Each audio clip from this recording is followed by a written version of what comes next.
In front of me is NOKIA 5.4 and let me show you how to change wallpaper on this device. So first of all, you need to open the list of all apps and then enter the settings. Now find and select display, and here you will notice wallpaper tab. Smoothly click on it. And now you can pick the source that you would like to pick your wallpaper from. It can be your photos album, on-device wallpapers, or some more. Actually, I have some issues with my internet, but here you'll notice wallpapers that can be downloaded and installed, but let me pick one from on-device wallpapers. And here we've got all the options.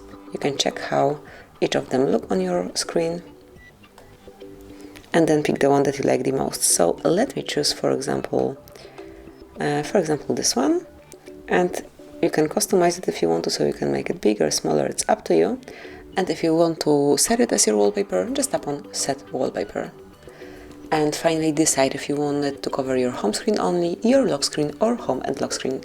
And I will pick both of them, wait a couple of seconds, and that's it. As you can see, from now on this brand new wallpaper is covering both your lock screen and also home screen. So here is the lock screen, and here you've got your home screen.